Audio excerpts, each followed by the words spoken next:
गजानन गणपति महाराज की जय। वक्रतुंड महाकाय सूर्यकोटि समप्रभ निर्विघ्नं कुरु मे देव सर्वकार्येषु सर्वदा। ओम श्री गणपति महाराज की जय। श्री हनुमान जी महाराज की जय। श्री रामचंद्र भगवान की जय। सौनु करो कल्याण हे दयाळु प्रभु, सौनु करो कल्याण। ओम श्री भागवत भगवान जी महाराज की जय।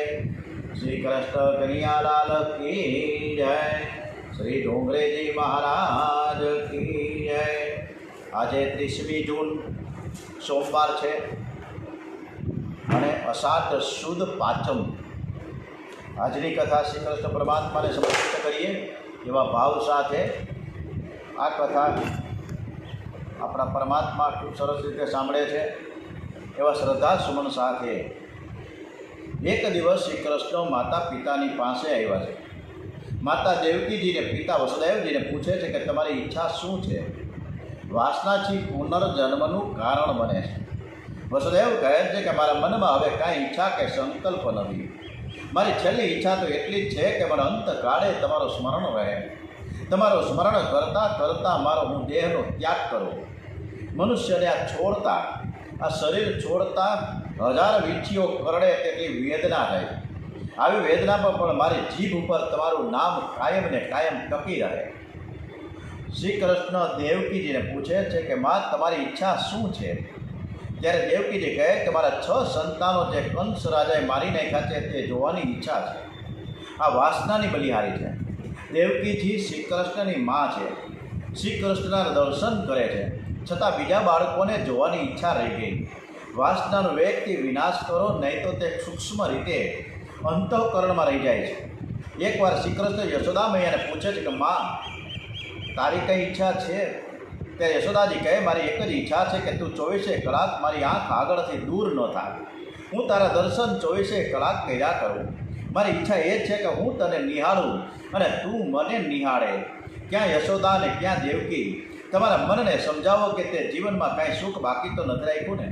અનેક વાર ભોગવ્યું છે, પછી તને એમ છતાં પણ શાંતિ કેમ મળતી નથી?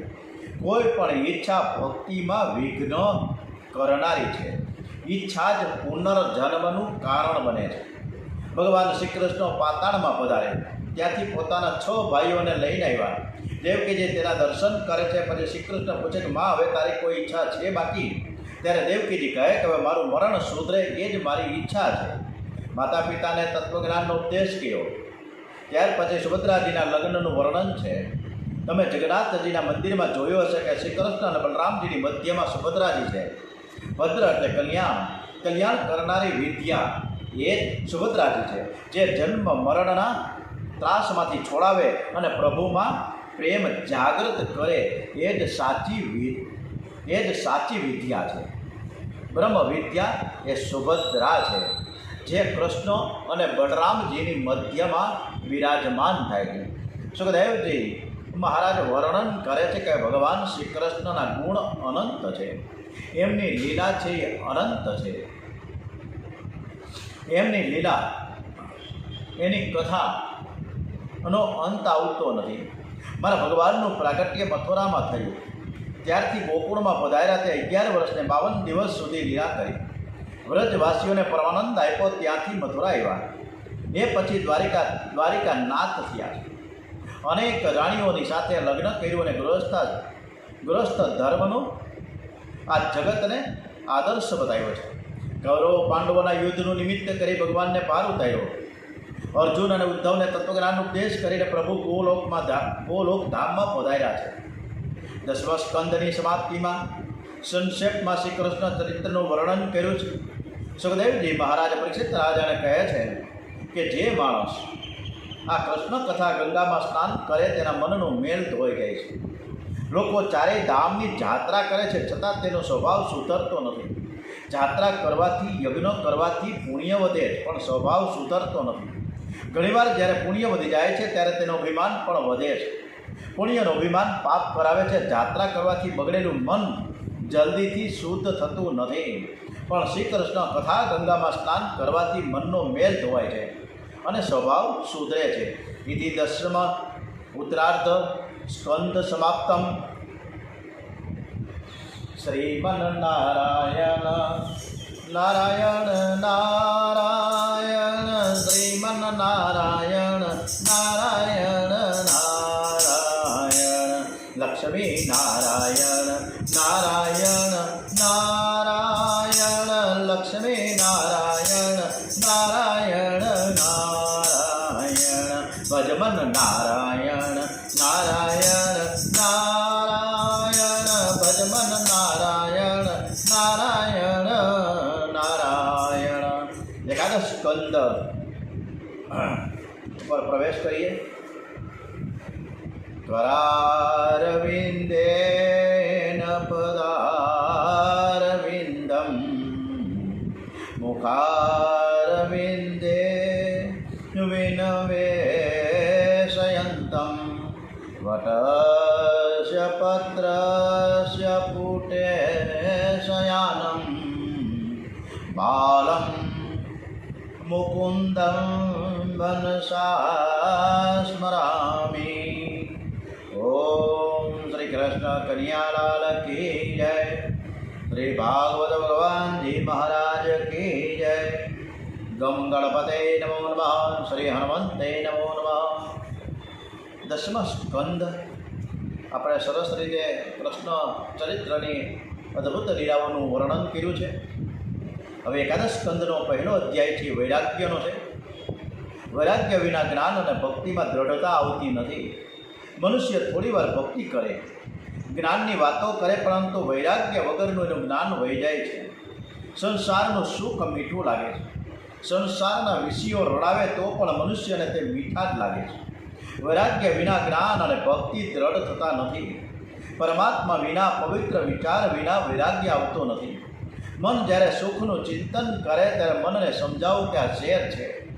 જ્યારે સંસારના દરેક વિષય તરફ વૈરાગ્ય આવે ત્યારે જાણજો કે ઈશ્વર પ્રત્યે ભક્તિનો ઉદય થયો છે.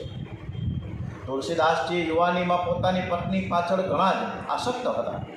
ચોમાસાની એક રાત્રે પત્ની પિયર ગઈ ત્યારે એ રાત્રિના દિવસે તુલસીદાસજી પોતાની પત્ની વગર રહી નહોતા શકતા. નીકળી પડ્યા એને મળવા માટે. નદીમાં મોટી બધું પૂર આવ્યું અને એમાં એક શબ તરતું જતું હતું. શબને લાકડું સમજીને નદી પાર કરી. સસરાના મકાન પાસે આવ્યા. મકાનમાં દાખલ થયા, ઝાડ ઉપર ચડ્યા. ત્યાં નાગ લટકતો હતો. એને દોરડું સમજીને એના સહારે મકાનમાં દાખલ થયા. પત્ની પ્રેમને કારણે તેમણે આટલા સંકટોની પરવા કર્યા વિના પત્ની પાસે આવ્યા. અને એ જ સમયે તેમને પત્નીએ ખૂબ જ ધમકાવ્યા અને કહ્યું કે આ શરીરને મળવા માટે આટલું બધું તમે કષ્ટ વેઠ્યું. આ શરીરનો તો હાડમાંસનો લોચો છે. આ શરીર ઉપરથી ચામડી કાઢી લીધા પછી જુઓ તો તમને ઘૃણા થશે.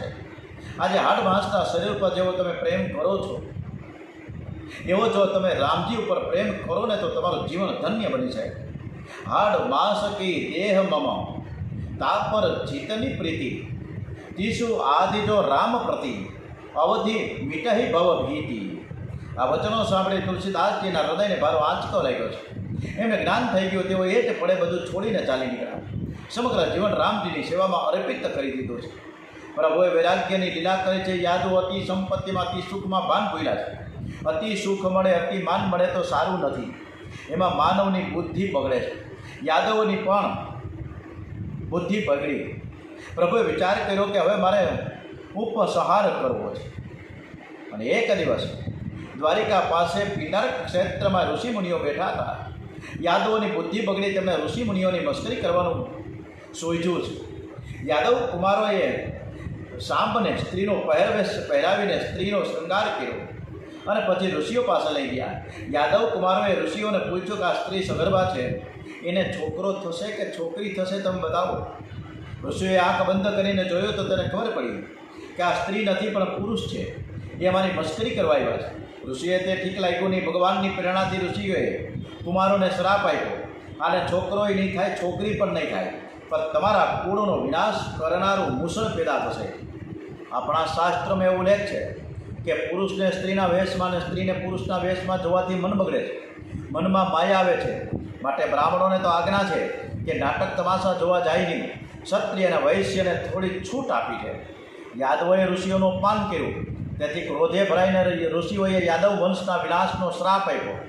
પ્રભુને વિચાર આવ્યો કે યાદવો મારી પાછળ રહેશે તો લોકોને ત્રાસ આપશે, એટલે યાદવોનો વિનાશ કરવામાં કર્યો મૂષળથી. સાંભના પેટથી મૂષળ નીકળ્યું. બધા જ ગભરાઈ ગયા. એમને થયું કે જો વાત શ્રી કૃષ્ણને કહેશો તો તેઓ ઠપકો આપશે, સજા કરશે. બીકે શ્રી કૃષ્ણથી પાપ છુપાયું. પાપ કરે તે સાધારણ ગુનો, પરંતુ આ પાપ ભગવાનની પાસે કબૂલ ન કરે ને તે મોટો ગુનો છે. જે દિવસે પાપ થાય તે રાત્રે સૂતા પહેલાં પ્રભુને વંદન કરીને પાપ કબૂલ કરવું. જે પાપ કબૂલ કરે છે તેના પર પરમાત્માને દયા આવે, પરંતુ જે પાપ કબૂલ કરતો નથી, છુપાવી રાખે, એને બહુ જ સજા થાય. યાદવોએ પોતાનું પાપ છુપાવ્યું, પણ પ્રભુ તો બધું જ જાણતા હતા. એમને થયું કે જે થયું તે સારું છે. યાદવો મૂષણને પ્રવાસમાં લઈ ગયા. એમણે પોતાની બુદ્ધિ વાપરી અને મૂષણને ત્યાં ઘસીને અને તેનો ટુકડો જે વધ્યો નહીં સમુદ્રમાં ફેંકી દીધો. અને આ ટુકડો એક માછલી ગળી ગઈ. એ માછલી જરા પારધીને મળી. માછલીના પેટમાંથી લોઢું નીકળ્યું. જરા પારધીને લોખંડની બાણની અણી બનાવી અને એ બાણ શ્રી કૃષ્ણને મારેલું. પૃથ્વી ઉપરની લીલા સંકેલી લેવામાં ભગવાને એ બાણ નિમિત્ત બનાવ્યું. શ્રીધર સ્વામીએ ટીકા કરી છે કે જરા પારધીનું બાણ શ્રી કૃષ્ણને વાગ્યું જ નથી. જરા એટલે વૃદ્ધાવસ્થા ભોગીને બાણ મારે છે, ભોગીને વળગે છે. જ્યારે શ્રી કૃષ્ણ તો યોગી છે, એ તો હરમેશ જુવાન રહે છે, એમને વૃદ્ધાવસ્થા આવે જ નહીં. જરા પારધીનું બાણ શ્રી કૃષ્ણને વાગ્યું જ નથી. દરેક વસ્તુમાં ઈશ્વર છે એમ માનીને વ્યવહાર કરો. જળ ચેતન દરેકમાં પરમાત્મા છે એમ માનો તો તમારાથી પાપ થશે નહીં. દરેક ક્રિયા પ્રભુનું અનુસંધાન રાખીને કરવું. દરેક સંત ધંધો કરતા હતા, છતાં દરેકને ધંધો કરતાં કરતાં જ પ્રભુની પ્રાપ્તિ થઈ છે. સેનાનાઈ હજામત કરવાનો ધંધો કરતા એક દિવસે વિચાર કરે કે હું લોકોના માથાનો મેલ કાઢું છું, પણ મારી બુદ્ધિનો મેલ કાઢ્યો નથી. આ વિચારથી તેના જીવનમાં પરિવર્તન આવ્યું ને તેઓ સંત બન્યા. આમ કોઈ પણ ધંધો કરજો, પણ પરમાત્માને ભૂલશો નહીં. પરમાત્માને વ્યવહાર કરતા જુદા ન પાડવા. બધામાં જ ભગવત ભાવ રાખવો. પણ સત્સંગ વગર આ જ્ઞાન પ્રાપ્ત થતું નથી. તેથી રોજ થોડો સમય સત્સંગ કરવાની ટેવ પાડો. સત્સંગથી મનનો મેલ થાય છે. જીવ જ્યારે જન્મને ત્યારે શુદ્ધ હતો, પણ પછી તેના સંગમાં જે આવ્યો એવો જ એ થયો. માટે શ્રેષ્ઠ સંતોનો સંગ હંમેશા રાખો. જ્યાં સુધી સંસારના વિષયોમાં આસક્તિ રહે છે ત્યાં સુધી સમજવું કે હું વૈષ્ણવ થયો નથી, મુક્તિને માટે લાયક થયો નથી. અને આજે આપણે આ ભગવત કથા સત્સંગ ઘણા વર્ષથી સરસ રીતે આપણે ચાલુ રાખી છે અને અવિરત ચાલુ રહે એવી પ્રભુ પરમાત્માને પ્રાર્થના કરીએ. પાણી પીના છાન કે ને ગુરુ કરના જાન કે. ગુરુ કરવાની ઉતાવળ ન કરવી. કંઈક થોડા અનુભવ થયા પછી ગુરુ કરો. જો ગુરુ જ લૌકિક સુખમાં ફસાયેલા હોય, ગુરુ જ બંધનમાં હોય, એને જ પરમાત્માના દર્શન થયા ન હોય તો તે શિષ્યને કેવી રીતે પ્રભુના દર્શન કરાવી શકે? જેને માયાની તરવાની ઈચ્છા છે, જે પ્રત્યેક ઇન્દ્રિયથી બ્રહ્મચર્ય પાળે, રોજ નિયમથી એકાંતમાં એક આસને બેસી 3 કલાક પ્રભુના નામના મહામંત્રનો જપ કરે, ભગવાનનું ધ્યાન કરે, દિવસમાં વધારે નહીં તો ઓછામાં ઓછા 3 કલાક મૌન રાખો, શાંતિથી ભક્તિ કરો. મૌન રાખો ત્યારે જીભથી ન બોલે તો ઠીક છે, પણ મનથી પણ બોલવું નહીં. ઘણા લોકો મૌન રાખે ત્યારે લખીને બતાવે, આંખને ઇશારો કરે તો પણ એ બોલવા જેવું છે. મનથી પણ ન બોલે તે સાચું મૌન છે. મૌન મનને એકાગ્ર બનાવે છે. મૌનથી શક્તિ વધે. કાયાથી, મનથી અને વચનથી કોઈનું દિલ ન દુભાવો. જેને માયાને તરવાની ઈચ્છા છે તે રોજ પ્રાર્થના કરે, હે નાથ, હું તમારો છું, મારા અપરાધો તમે ક્ષમા કરો. માયાને તરવાના ઘણા સાધનો છે, પણ ભક્ત કેવળ ભક્તિથી એનાયસે માયાને તરી જાય છે.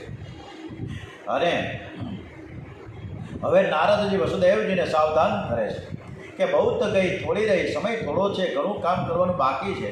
શ્રી કૃષ્ણ મારો દીકરો છે એવું તમે માનશો ને? એ તો સાક્ષાત પરમાત્મા છે. મૃત્યુ માથે છે તે યાદ રાખીને તમે પાપ છોડો. આ બાજુ બ્રહ્માદિક દેવો દ્વારિકા આવ્યા છે. દ્વારિકાનાથની સ્તુતિ કરે છે કે પ્રભુ આપ સોધામમાં પધારો. પ્રભુએ કહ્યું મારે પણ હવે પૃથ્વીનો ત્યાગ કરવો છે. દ્વારિકામાં મોટા મોટા અપશુકન થવા લાગ્યા. વૃદ્ધ યાદવો ભગવાન પાસે આવ્યા. પ્રભુએ કહ્યું કે આપણને ઋષિઓનો શ્રાપ થયો છે, હવે રહેવું ઇષ્ટ નથી, માટે આપણે સૌ પ્રવાસ ક્ષેત્રમાં જઈએ. આ સાંભળી બધા જ પ્રવાસ જવાની તૈયારી કરવા લાગ્યા છે. ઉદ્ધવજીને આ વાત સાંભળી ઉદ્ધવજી સમજી ગયા કે યાદવોનો સંહાર કરી ભગવાન સ્વધામમાં પધારશે. ઉદ્ધવજી વારંવાર ચરણમાં વંદન કરે છે અને કહે છે કે તમે મને સાથે લઈ જાઓ, હું તમારા વિરહમાં કેવી રીતે જીવી શકીશ. શ્રી કૃષ્ણ ઉદ્ધવજી તું મને વહાલો લાગે છે પણ કાયદો ના પાડે છે. તું મારી સાથે આવ્યો હતો. જીવ એકલો આવે છે ને એકલો જાય છે. આ તો બધા સ્વપ્નના ખેલ છે. એકલા આવ્યા ને એકલા જવાના. સંસાર છે એ અસત્ય છે, આત્મા જ સત્ય છે. એમ કહી ત્યાગ છે એ સંન્યાસનો ઉપદેશ આપ્યો. પણ ઉદ્ધવ કહે કે ત્યાગનો માર્ગ મુશ્કેલ છે, મને કોઈ સહેલો ઉપાય બતાવો, મારા ઉપર તમે કૃપા કરો. ત્યારે પ્રભુ કહે છે કે ઉદ્ધવ મેં તો તારા ઉપર કૃપા કરી જ છે, પણ હવે તું જ તારા ઉપર કૃપા કર. ઈશ્વર કૃપા, સંત કૃપા, શાસ્ત્ર કૃપા અને ચોથી છે આત્મકૃપા. તું જ તારો ગુરુ થા ને તું જ તારો ઉદ્ધાર કર. ઉદ્ધવ કહે હે ઉદ્ધવ તું તારો જ ગુરુ છે. મને તારી જાત ઉપર લાગણી નહીં થાય ત્યાં સુધી બીજાને તારા ઉપર કેમ લાગણી થાય? ઉદ્ધવ જ્યાં સુધી અંદરથી લાગણી નહીં થાય ત્યાં સુધી જીવન સુધરતું નથી. માટે તું તારો ગુરુ થઈને જીવન સુધારવાનો પ્રયત્ન કર. ઉદ્ધવ પ્રાર્થના કરે છે કે પ્રભુ મને આત્મ તત્વનો ઉપદેશ કરો. આપના વગર તે ઉપદેશ કોણ કરી શકશે? ભગવાન કહે છે કે મેં અનેક પ્રકારના શરીરોનું નિર્માણ કર્યું છે, પરંતુ તે સૌમાં મને મનુષ્ય શરીર છે એ અત્યંત પ્રિય લાગે છે. આ શરીરમાં જ મનુષ્ય ઈશ્વરનો સાક્ષાત અનુભવ કરી શકે છે. એ સંબંધમાં અવધૂત દત્તાત્રેયનું સદા સ્મરણ કરવું. દત્તાત્રેય સ્વામી સહ્યાદ્રી પર્વતની તળાટીમાં બેઠા છે. લંગોટી વિના બીજું કોઈ વસ્ત્ર ન મળે, છતાં આનંદમાંથી યદુમહારાજ ત્યાં આવ્યા છે અને દત્તાત્રેયને નિર્ભય વિચરતા જોઈને પૂછે કે સંસારમાં લોકો કામ અને લોભના દાવા નળમાં પડી રહ્યા છે, પણ આપણને તે અસર કરતા નથી. તમારી પાસે કંઈ નથી, છતાં તમે આત્મા સ્વરૂપમાં કેવળ સ્થિત રહો છો. એને સદા નિવર્ચનીય આનંદ માણો છો. એનું રહસ્ય શું છે? દત્તાત્રેયજી કહે છે કે આ જગતમાં બે જ પદાર્થ છે, જળ અને ચેતન. સંસારની જળ વસ્તુમાં આનંદ નથી. જળ વસ્તુમાંથી મનને હટાવી સર્વના દ્રષ્ટા આત્મ સ્વરૂપમાં દ્રષ્ટિ સ્થિર કરી હું દ્રષ્ટાને નિહાળું છું. જે દ્રશ્યમાંથી દ્રષ્ટિ હટાવી કેવળ દ્રષ્ટાને જુએ છે એને જ આનંદ મળે છે. રાજન આનંદ બહાર નથી, આનંદ અંદર છે. હું મારા હુંપણાને ભૂલી ગયો છું. મેં દ્રષ્ટિને જગતના વિષયોથી હટાવી લીધી છે. અંતર્મુખ કરેલી પ્રારબ્ધ અનુસાર જે મળે એમાં હું આનંદ માનું છું. તું પણ તારા મનને સુધાર. હું કોઈનો દોષ જોતો જ નથી. પ્રત્યેકમાં ઈશ્વરનો એકાદ સદગુણ હોય છે. સદગુણનો હું વિચાર કરું છું. જેમાં મને સદગુણ દેખાય એને હું ગુરુ બનાવું છું. ગુરુ દત્તાત્રેયને 24 ગુરુ હતા. શ્રી કૃષ્ણ ઉદ્ધવને બંધન અને મોક્ષનું સ્વરૂપ સમજાવતા કહે છે કે હે ઉદ્ધવ, આ જીવ મારો જ અંશ છે.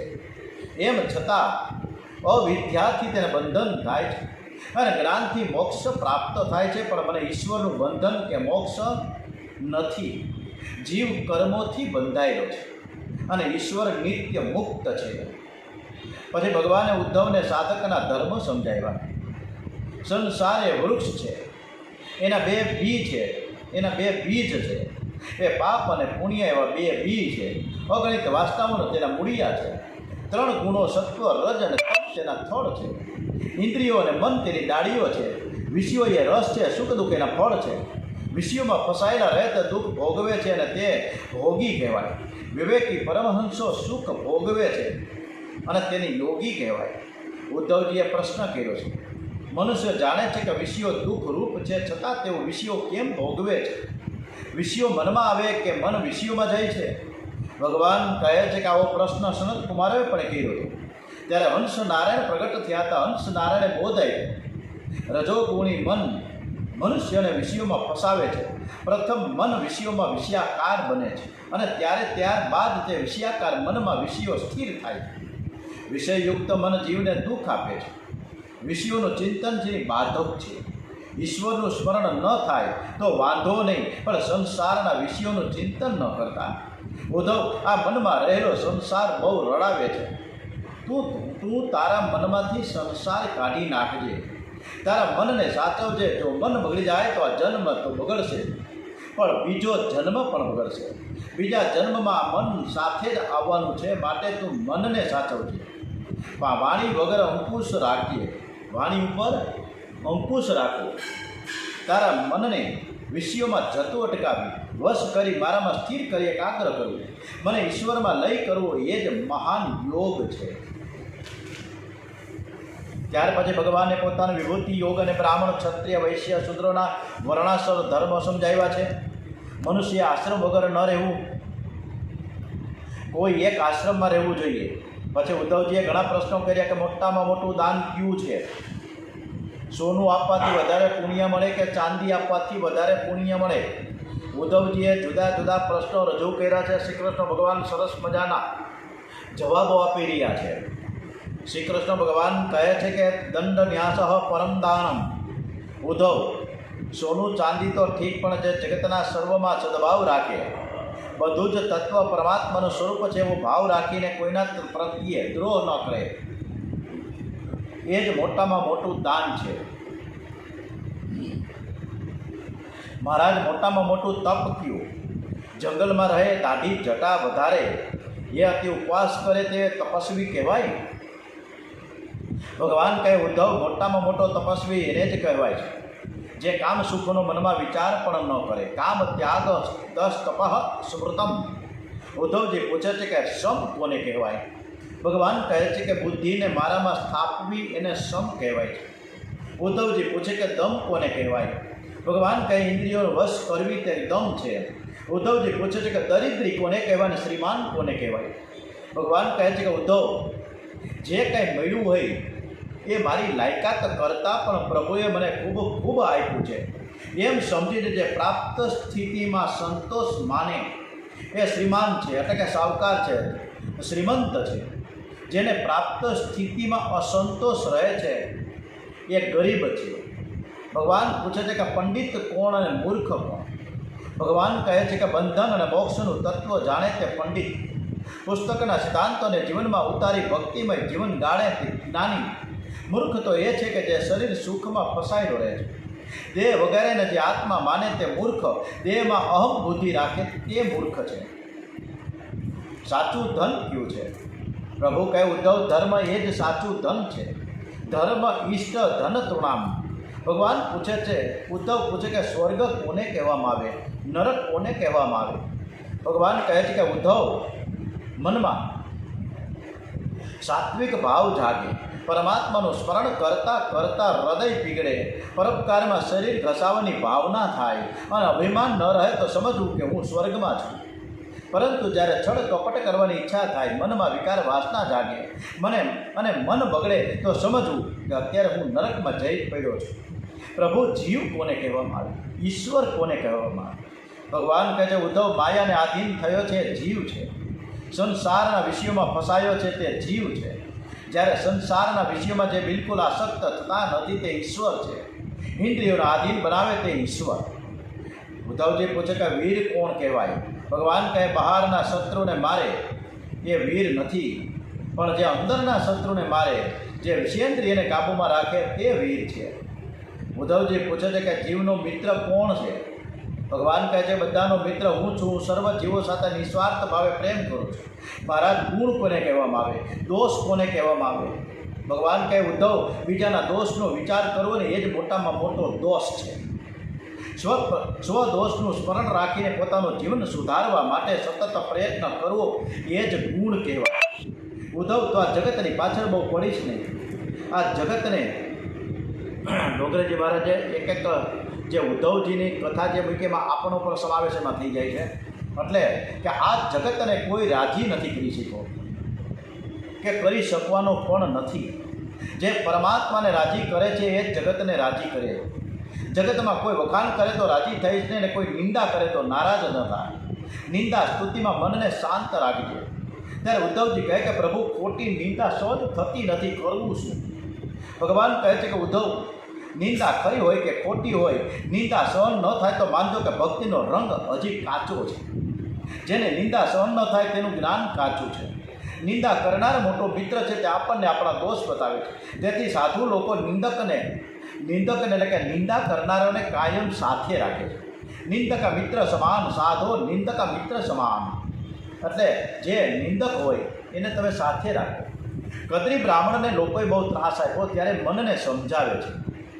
નાથમ જનો મેં સુખ દુઃખ હેતુ ન દેવતાત્મા ગ્રહ કર્મ કાલાહ મનઃ પરકાર મમંતંતિ સંસાર ચક્રમ પરિવર્તયદ ભવતિ. હું જ સર્વમાં રહેલો છું. મારામાં જે ચૈતન્ય છે એ જ બધામાં છે. આ સિદ્ધાંત સાચો છે તો કોણ મારી નિંદા કરી શકે? મારી આંગળી મારી આંખમાં જાય તો આંગળીને કોણ સજા કરે? મારા દાંતથી મારી જીભને કચડી નાખે તો જીભ સહન કરે છે. એક જ પરમાત્મા સર્વમાં છે. જીવ કરેલા કર્મના ફળ ભોગવે છે. સુખ દુઃખની કલ્પના મન કરે છે. મન માને તો સુખ છે, મન ન માને તો દુઃખ છે. કદરી બ્રાહ્મણે મનને ઉપદેશ કર્યો છે. પ્રભુએ ફરીથી ઉદ્ધવને આજ્ઞા કરી કે તું પારકી પંચાયત કરતો જ નહીં. જગતને સુધારવાની પંચાયત તું કરીશ નહીં. દુર્યોધન શિશુપાલને જ્યારે હું સુધારી નથી શક્યો તો પછી તું ક્યાંથી સુધારી શકીશ? ઉદ્ધવ, ધન છે તું ઘરના લોકોને આપી દેજે, પણ મન તો મને જ આપજે. હું તારી પાસે તન કે ધન માંગતો નથી. તે તો ઘરના લોકોને, સમાજને, દેશને આપી દેજે, પણ મનથી આપવા લાયક એક પરમાત્મા જ છે. ઉદ્ધવ, હું સર્વમાં રહેલો છું. તું હવે સર્વવ્યાપક નારાયણને તું શરણે જા. ઉદ્ધવ પ્રભુને વારંવાર વંદન કરે છે. હે પ્રભુ, આપે મને સુંદર બોધ આપ્યો છે. હું શરણે આવ્યો છું, પણ હું એકલો કોઈ ઠેકાણે ગયો નથી. માટે આપ મારી સાથે આવો. ભગવાન કહે, ઉદ્ધવ, આ શરીરથી હું તારી સાથે આવી શકું નહીં, પણ ચૈતન્ય રૂપે હું તારા હૃદયમાં રહેલો છું. તું મારું ધ્યાન કરીશ ને ત્યાં હું પ્રગટ થઈશ. તો એ ભાવના કરજે કે શ્રી કૃષ્ણ મારી સાથે જ છે. બાકી એ માર્ગે એકલા જ જવાનું છે, કોઈ સાથે આવવાનું નથી. ઉદ્ધવને કહ્યું કે હું તારી સાથે જ છું. છતાં ઉદ્ધવજીને સાંત્વના મળતી નથી. ઉદ્ધવજી કહે કે ભાવના કરવા માટે મને કોઈ આધાર આપો. પ્રભુને દયા આવી. પ્રભુએ ઉદ્ધવજીને ચરણની પાદુકા આપી છે. ઉદ્ધવજીને આનંદ થયો. પ્રેમમાં એવી શક્તિ રહેલી છે કે તે જળને પણ ચેતન બનાવે છે. ઉદ્ધવજીને ચરણ પાદુકામાં પણ શ્રી કૃષ્ણના દર્શન થયા છે. ઠાકોરજીને નિત્ય સાથે રાખો. પછી ઉદ્ધવજીએ ચરણ પાદુકા મસ્તક ઉપર ધારણ કરી અને બદ્રિકાશ્રમ પધાર્યા છે. બદ્રીનારાયણ પાસે પાંડુકેશ્વરમાં અલકનંદાના કિનારે ઉદ્ધવજી આદિનારાયણ પરમાત્માનું ધ્યાન કરતા કરતા પરમાત્માના ચરણમાં લીન થયા. બોલીએ શ્રી ઉદ્ધવજી મહારાજ કી જય. ઓમ પ્રમાણમ ભવાબ્ધે રિદમ મામકાનઃ નિતમ બહ કરાભ્યામ ધૃતો येन તસ્માત વિદ્યાતો વર સત્યે ધૃતો નાભિકોશઃ પરમ બ્રહ્મલિંગમ ભજે પાંડુરંગમ. જે શ્રી કૃષ્ણ ચરણનો આશ્રય કરે છે, પરમાત્માની સેવા સ્મરણમાં જે તન્મય રહે છે, એ સંસાર સાગરમાં ડૂબે નહીં. જે પરમાત્માના ચરણનો આશ્રય કરે છે તે અનાયસે તરી જાય છે. પ્રભુએ જગતને કહ્યું કે હું ગયો જ નથી. હું તમારી પ્રતીક્ષા કરતો ઊભો છું. હું સંતોના હૃદયમાં છું, ભાગવતમાં છું.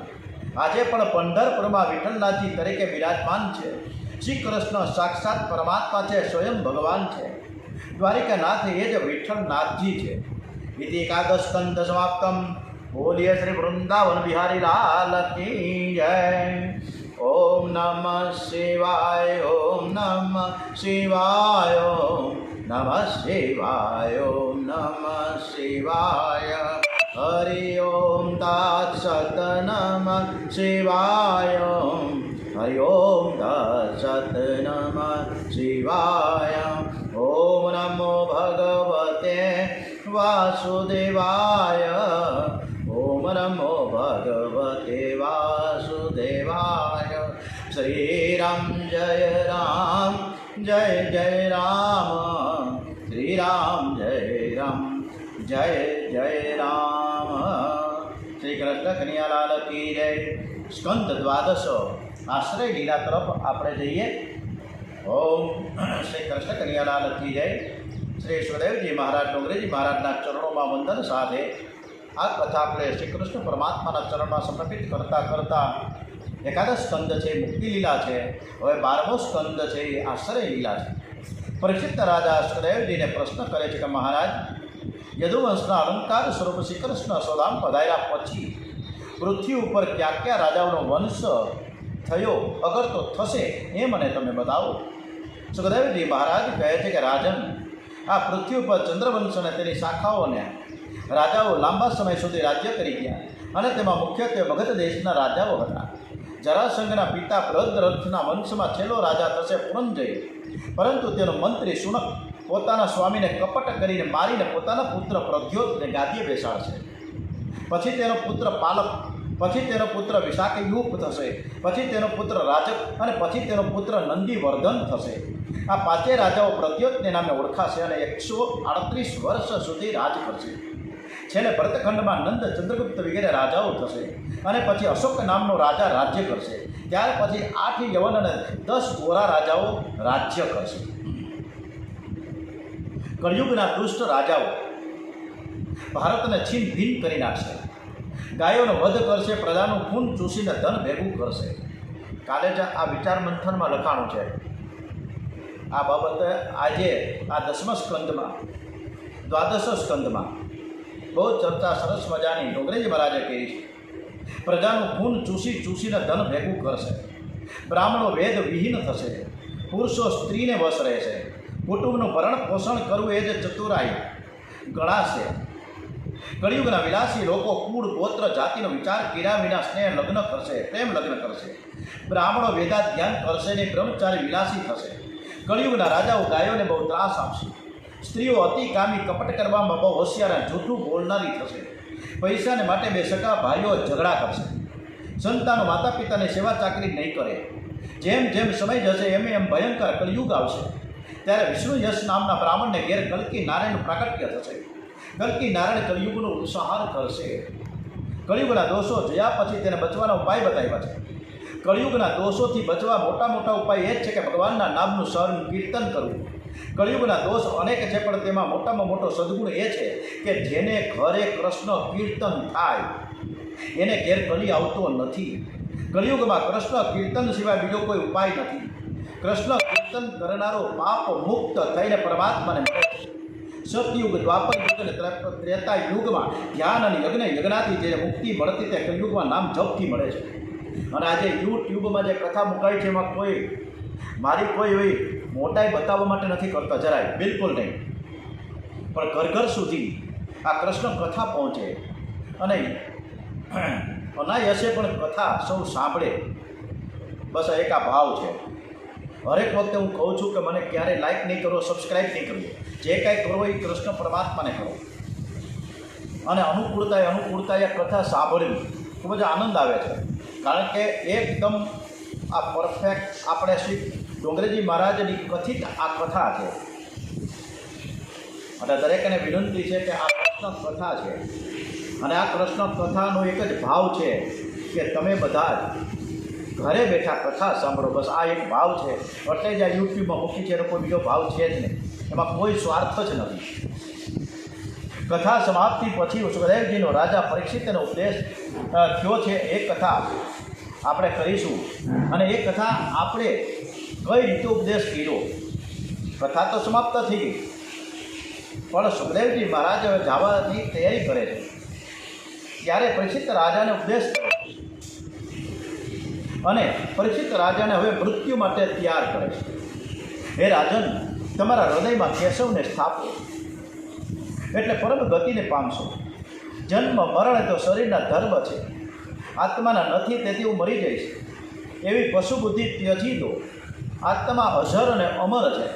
પછી તો સુખદેવજી પરીક્ષિતને સાવધાન કરે છે કે આજે છેલ્લો દિવસ છે. તક્ષક નાગ આવવાનો છે, હવે તૈયારી થઈ ગઈ છે. તક્ષક તારા શરીરને કરડશે. આત્માને કરડવાનો નથી, તારો આત્મા તો પરમાત્માની સાથે મળી જશે. આ શરીરથી તું જુદો છે, તું તેજોમય ભગવાનનું ધ્યાન કર.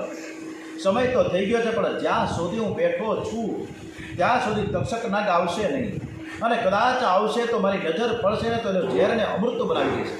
સુખદેવજી મહારાજે એવું નથી કીધું કે હું નાગને મારી નાખીશ અથવા તો બળીને ભસ્મ કરાવી નાખીશ, એવું નથી કીધું, પરંતુ એનું ઝેરને અમૃત બનાવી દઉં. હું જ પરમાત્મા રૂપ બ્રહ્મ છું. પરમ પદ રૂપ છે તે બ્રહ્મ છે, તે પણ હું જ છું એ વિચારી તારા આત્માને તું બ્રહ્મમાં સ્થાપી દે. રાજા પરીક્ષિત મહારાજ સુખદેવજીના ચરણમાં વારંવાર વંદન કરીને કહે છે કે હે ગુરુદેવ, આપે મારા ઉપર બહુ જ કૃપા કરી છે. મારા મનમાં હવે કોઈ શંકા રહી જ નથી. મારે હવે કંઈ પણ પૂછવું નથી. મને તક્ષક નાગની સેજ પણ બીક લાગતી નથી. મારી અંદર ચૈતન્ય રૂપે જે નારાયણ છે એ જ તક્ષક નાગમાં છે. આપે મને કથા સંભળાવી નથી. આપે મને પરમાત્માના દર્શનની દ્રષ્ટિ આપી કૃતાર્થ કર્યો છે. અને જેની દ્રષ્ટિ દિવ્ય છે એની સૃષ્ટિ પણ દિવ્ય બને. હું ચારેય બાજુ નારાયણના દર્શન કરું છું. ભાગવત શ્રવણનું ફળ. શ્રીમદ ભાગવત શ્રવણના 5 ફળ છે. નિર્ભયતા, નિસંદેહતા, હૃદયમાં પ્રભુનો સાક્ષાત પ્રવેશ, સર્વમાં ભગવત દર્શન અને પરમ પ્રેમ એ સર્વ મને પ્રાપ્ત થાય. હે ભગવાન, ભાગવતનો પ્રથમ સ્કંદ સાંભળીને મને પ્રભુના જમણા ચરણના દર્શન થયા. દ્વિતીય સ્કંદ સાંભળીને વામ ચરણના દર્શન થયા. તૃતીય અને ચતુર્થ સ્કંદ સાંભળીને પ્રભુના 2 હાથના મને દર્શન થયા. 5મો અને 6થો સ્કંદ સાંભળીને પરમાત્માના 2 સાથળના દર્શન થયા. 7મો સ્કંદ સાંભળીને કટિભાગના. 8મો અને 9મો સ્કંદ સાંભળી પરમાત્માના મુખાર બિંદના અને 2 નયનોના દર્શન થયા.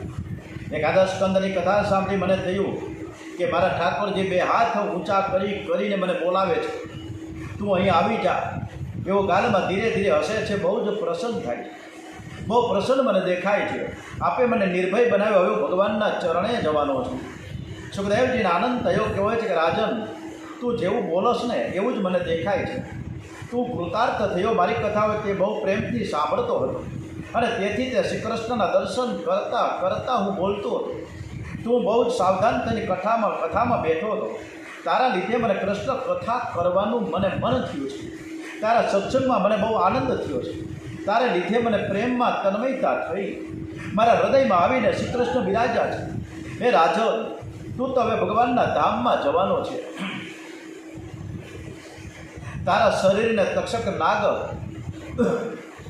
દંશ મારે ને એ પ્રસંગ હવે મારાથી જોવાશે નહીં. તારા મનમાં કોઈ શંકા હોય તો બોલ. જો તક્ષક નાગ અહીં આવે અને મારી નજર પડશે તો તક્ષકનું ઝેર પણ હું અમૃત બની જશે. હવે મારું કામ થઈ ગયું છે, હવે હું જાઉં છું. તું મને રજા આપ. હમ તો જાતે હે અપને ગાँव, सबको राम राम राम. हम तो जाते हैं अपने गाँव, सबको राम राम राम. परीक्षित કહે છે કે ગુરુજી, આપ મહાન પુરુષ છો, આપને કોણ રજા આપી શકે? આપે બહુ કૃપા કરી. હું અતિ આનંદમાં છું. મારા મનમાં હવે કોઈ વિકાર વાસના રહી નથી. હું પરમાત્માના દર્શન કરું છું. મનમાં થોડી ભાવના છે. સમાપ્તિમાં મારા સદગુરુ દેવની એક વખત પૂજા કરવા માંગુ છું. રાજા પરીક્ષિતે સુખદેવજીની પૂજા કરી. સુખદેવજીના ચરણમાં સાષ્ટાંગ વંદન કરીને કહ્યું કે ગુરુદેવ, હું આપને શરણે આવ્યો છું. એકવાર કૃપા દ્રષ્ટિથી મને નિહાળો. હવે હું પ્રભુના ધામમાં જાઉં છું. સુખદેવજીએ પરીક્ષિત રાજાના મસ્તક ઉપર પોતાનો વરદ હસ્ત પધરાવ્યો છે અને એ જ શરણે બોલીએ શ્રી દ્વારિકાધીશ કી જય, શ્રી રણછોડરાયજી મહારાજ કી જય, શ્રી ભાગ્ય બિહારી મહારાજ કી જય. શંખ ચક્ર ગદા પદ્મધારી છત્રભુજ દ્વારિકાનાથના પરીક્ષિત રાજાને પ્રત્યક્ષ દર્શન થયા. પરમાત્માનો સાક્ષાત્કાર થયો છે. જીવ અને બ્રહ્મ એક થયા છે. રાજાને કૃતાર્થ કરી સુખદેવજી મહારાજ ઊભા થયા. એમની કથા શ્રવણ કરવા માટે મોટા મોટા ઋષિઓએ બેઠા હતા. સુખદેવજીના પૂજ્ય પિતા વ્યાસ નારાયણ પણ કથામાં બેઠા હતા. એવો પોતાના દીકરા સુખદેવજીની કથા સાંભળી બહુ રાજી થયા છે. એમને થયું કે મારો પુત્ર સુખદેવજીએ મારા કરતાં પણ બહુ શ્રેષ્ઠ અતિ સુંદર કથા કરી છે. સુખદેવજી જે બ્રહ્મ ભાવે સમજાવી શક્યા એ હું સમજાવી ન શકું. વ્યાસજી, નારદજી જેવા મહાન પુરુષો ઉઠીને ઊભા થયા. બોલીએ શ્રી સુખદેવજી મહારાજ કી જય, શ્રી ડોંગરેજી મહારાજ કી જય, શ્રી વ્યાસ નારાયણ ભગવાન કી જય. સુખદેવજી મહારાજનો જય જયકાર થયો છે. નૈમિષ સારણીમાં સુતજી, સૌનક આદિ ઋષિઓએ કથા સંભળાવે છે. મારા સદગુરુ સુખદેવજી મહારાજ છે કોણ માન આપે, કોણ વંદન કરે, એ તરફ મહારાજનું ધ્યાન નથી ગયું. સુખદેવજીની બ્રહ્માકાર વૃત્તિ સ્થિર થયેલી છે. પછી તો સુખદેવજી મહારાજ ક્યાં ગયા, કેવી રીતે ગયા, કોઈએ જોયું નહીં. સુખદેવજી ત્યાંથી અંતર ધ્યાન થઈ ગયા. સમાપ્તિમાં પરીક્ષિત મહારાજે ગંગામાના દર્શન કર્યા. ગંગાજીમાં સ્નાન કર્યું. ગંગા કિનારે પવિત્ર દરબાસનમાં બેઠા. સુતજી વર્ણન કરે છે કે હે શૌનકાદિક ઋષિઓ, એ વખતે હું ત્યાં જ બેઠો હતો. મેં નજરે જોયું છે રાજાના શરીરમાંથી દિવ્ય તેજ નીકળો અને તે વ્યાપક બ્રહ્મ સ્વરૂપમાં લીન થયું. પરીક્ષિત વિમાનમાં બેસીને વૈકુંઠ ધામમાં ગયા છે. પછી તો શરીરને તક્ષકનો દંશ થયો. તક્ષકના વિશે અગ્નિમાં શરીર ધગ ધગ ધગ ધગ ધગ ધગ બળવા લાગ્યું. દેવોએ પુષ્પ વૃષ્ટિ કરી છે. ધન્ય છે આ ભાગવત સપ્તાહને, ધન્ય છે ભાગવત ભગવાનજીને, ધન્ય છે સુખદેવજી મહારાજને, ધન્ય છે રાજા પરીક્ષિતને. કાળ કરણતા પહેલાં જ તેઓ ભગવાનના ધામમાં ગયા. પરીક્ષિત રાજાને સદગતિ મળી છે. ગંગા કિનારે મારા સદગુરુ શ્રી સુખદેવજીના મુખેથી ગંગા કિનારે મારા સદગુરુ શ્રી સુખદેવજીના મુખથી મેં જે કથા સાંભળી હતી એ યથામતી મેં આપ સૌને સંભળાવી છે. આ કથામાં જે દિવ્ય તત્વો છે તે મારા સદગુરુ દેવનો પ્રસાદ છે. આ બધો જ પ્રસાદ ડોંગરેજી મહારાજનો છે, જે હું અત્યારે તમને નિરૂપણ કરી રહ્યો છું. કથામાં જે કંઈ દોષ છે એ બધા જ મારા છે. હું આપ સર્વના ચરણમાં વારંવાર વંદન કરું છું. શ્રી કૃષ્ણ જે અનેક રૂપે મને દર્શન આપે છે, એ નાથ આપ મને તથા બધા જ પરીક્ષિત સ્ત્રીઓને તમે દર્શન આપો. સુપ્તજીએ દિન બની વારંવાર વંદન કરી ક્ષમા માંગી. આ પ્રમાણે શ્રીમદ ભાગવતમાં સર્વ પાપોનો નાશ કરનાર, ઇન્દ્રિયોનો નિયંતા શ્રીહરિનું સાક્ષાત વર્ણન કર્યું છે. કથા સાંભળી કોઈ પણ જીવનમાં કાંઈ પણ જીવનમાં ઉતારો તો કથા સાંભળી સાર્થક થશે. સંતો કોઈ દિવસ સત્કર્મની સમાપ્તિ કરતા જ નથી. જીવનમાં છેલ્લા શ્વાસ સુધી પરમાત્મા શ્રી કૃષ્ણનું ધ્યાન કરો. પ્રેમથી શ્રી બાલકૃષ્ણ લાલની સેવા કરો. પરમાત્માના નામનું કીર્તન કરો. છેલ્લા શ્વાસ સુધી આ શરીરને પરોપકારમાં ઘસાવો. તમારા ઈષ્ટદેવના મનથી દર્શન કરો. ભગવાનના ચરણમાં ભાવપૂર્વક વંદન કરતાં કરતાં આપણે 5 વખત બોલીએ ઓમ શ્રી હરે નમો નમઃ, ઓમ શ્રી હરે નમો નમઃ, ઓમ શ્રી હરે નમો નમઃ, ઓમ શ્રી હરે નમો નમઃ, ઓમ શ્રી હરે નમો નમઃ. જોરથી 5 વખત બોલીએ. જાણીએ અજાણીએ જે કંઈ પાપ થયું હોય એ પરમાત્મા કૃપા કરીને આપણને ક્ષમા આપશે. કારણ એ તો સર્વ વિદિત છે. પતિતઃ સ્ખલિતં સ્વાતઃ શ્રુત્વામ વા અવેશો બ્રવોના હરે નમઃ ઇત્યુત ઉચ્યતે. સર્વ પાપ કાતો, જેમના નામનું કીર્તન કરવાથી સર્વ પાપનો નાશ થાય છે અને જેને પ્રણામ કરવાથી સર્વ દુઃખો શાંત થાય છે. પરમાત્મા શ્રી હરિને હું વારંવાર નમસ્કાર કરું છું. ભવે ભવે યથા ભક્તે પાદયોસ્તમ જાયતે તથા કુરુસ્વ દેવેશ નાતસ્તનો યથા પ્રભો નામ સંકીર્તમ યસ્ય સર્વ પાપ પ્રણાશનમ પ્રણામો દુઃખમશનસ્તમ નમામિ હરિપદમ. ઇતિ દ્વાદશ સ્કંદ સમાપ્તમ. આજે જેઠ સુદ પાંચમના દિવસે આજે સોમવારે આપણે શ્રીમદ ભાગવત કથા અમૃત ડોંગરેજી મહારાજના મુખેથી જે ગવાયેલું છે એ આજે પૂર્ણ કર્યું.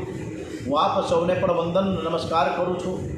અને આપ આ રીતના જ અને હું સામે જે યુટ્યુબથી ચાલુ છે એ બધાને પણ આ બધા જે પરીક્ષિત સ્ત્રીઓ છે જેટલા છે એ રેગ્યુલર છે એ બધા જ કથા સાંભળે છે. આપ પણ અનુકૂળતાએ કથા સાંભળજો એવા ભાવ સાથે આપણે કૃષ્ણ કન્યાને જયકાર સાથે અને એક ધૂન સાથે આપણી આ કથા પૂર્ણ કરીએ છીએ. હરે કૃષ્ણ કૃષ્ણ કૃષ્ણ હરે હરે, હરે રામ રામ રામ હરે હરે, હરે કૃષ્ણ કૃષ્ણ કૃષ્ણ હરે હરે, હરે રામ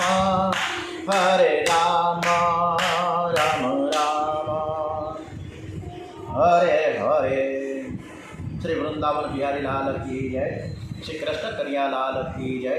ओम नमो भगवते वासुदेवाय। श्री भारत माता की जय।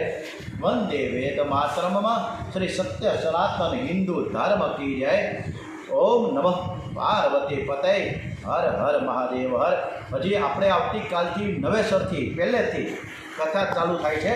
એવું ન માનતા કે આજે કથા પૂરી થઈ એટલે આપણે કથાની ક્યારેય સમાપ્તિ થતી જ નથી, કથા ચાલુ જ રહે છે। બધાને ખૂબ ખૂબ આવજો। જય શ્રી કૃષ્ણ।